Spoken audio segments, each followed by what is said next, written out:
Hey guys, so I'm with Arabella again, and today's going to be her first saddling.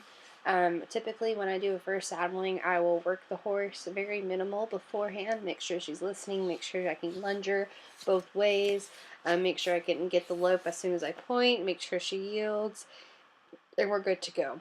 Then I'll put the saddle in the middle of the arena and just have her kind of do lunges around it and kind of look at the saddle, kind of let her sniff it. If she were to stop and sniff it, I would allow her to. Um, just basically introducing that saddle to her. So I'd like to do a lot of sending exercises between me and that saddle so that she can kind of get used to it being there, know that it's not going to kill her, and work from there.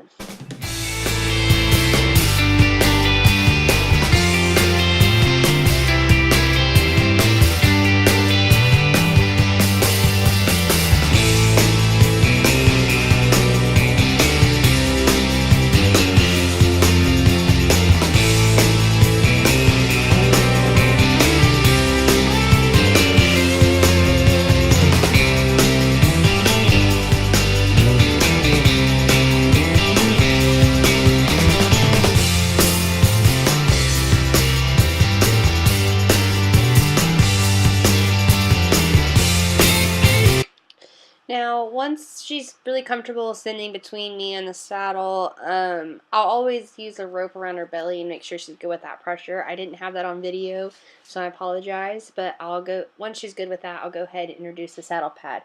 Now, with the saddle pad, I want to be as obvious as I can be. I want to basically pretend like I'm a city slicker that's never done the saddle before, and throw it up in the air, act like a kid, you're not scared of the horse, because you want it to be completely obvious. The goal around these horses is that an 80-year-old woman can eventually ride them and not feel unsafe at all. So, being completely obvious, getting all the scared out of her right now is a lot better than, putting an 80-year-old on her and saying, here, let's load this up, and not paying attention, and the horse freaks out because of slime saddle pad at her. So, I rub it all around her, I hit it on her face, throw it up on her face, throw it up on her butt, really be obvious with it. And I make sure I do that on both sides.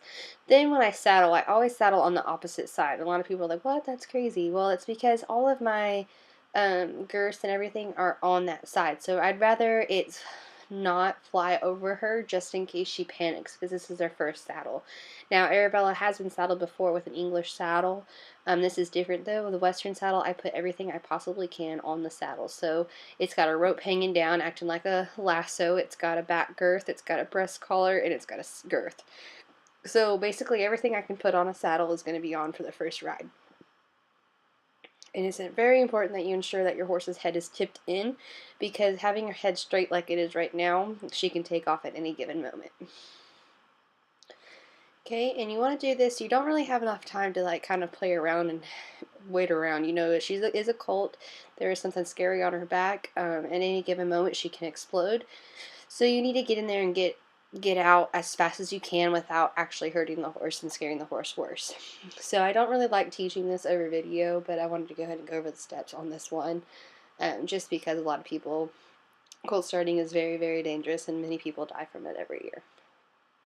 Okay, so once I go ahead and have her tacked up here, I'm going to try and never turn my back away from her and keep her from walking in front of me, because she can explode just like that. I'm going to get out of her way and just kind of let her get the buck out. So day one, she can buck as much as she wants to buck. Let her do it. She wants to buck it all out. I'd rather get it out today than get it out while I'm on top of her back. So we're going to just let her go and go and go, and I'm just going to kind of put pressure on her to keep her going. And this is the fun show.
Now, once I feel that she isn't going to buck anymore, I'm going to go ahead and tighten up everything, adjust anything that needs to be done. You know, I'm not going to worry too much before starting that my breast collar might be longer on one side than the other. I'm going to wait until she gets those bucks out and then I go back in. Of course, make sure it's not dangerous for her, but adjust everything that you can, and then you're just going to do the same thing again.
I'm then going to check it a third time, make sure everything's on tight, nice and tight, especially since she bucked. She's going to get to spend all day and all night with her saddle on. And we're going to make sure it's all adjusted correctly. And even if they don't buck, I like to make them wear it for at least a couple hours to kind of run around. I'll kind of maybe put another horse in and let them run around together, let them bump side to side together, let that stirrup fly up in the air, let them roll on it, let them figure out that they can't get that saddle off, basically. So I want to make sure that this is as tight as it can be, so if she does roll, if she does buck around some more, if she does take off running and hit a fence, it's not going to fall under her, because it would be very dangerous if the saddle was to slip under and go under her belly. Now, I'm not going to be mad that she started off in a walk. I want to let her know that it's not, you don't have to go every time that saddle's on her back. I want her to kind of be able to relax, but I do want to ensure that I at least did all 3 gaits with that saddle on, so that I know that I'm not going to have the unexpected tomorrow when I put that saddle back on. I want to make sure when I get on her, I can get her to lope out and not just walking. A lot of trainers will just walk and trot because they're so scared of that lope, because most of the time that's when the horse starts bucking, is when they pick up that lope. So now when I feel comfortable that this horse is pretty comfortable with the saddle, I made sure everything's tight and good to go, I'm going to go ahead and let her go. So she's going to stay in the round pen overnight, and I'm definitely going to give her a bucket of water, and she gets as much water as she wants. So I'll go check it regularly, fill it up, and that way she has it, and I'll throw hay over for her.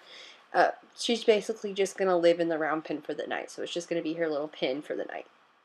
And that way she can kind of live with the saddle, because her saddle's now going to be a new part of her life. You know, they grow, they have a tail on them when they're born. Now they're going to say, well, this is a new piece of your clothing. You're going to have a saddle from now on.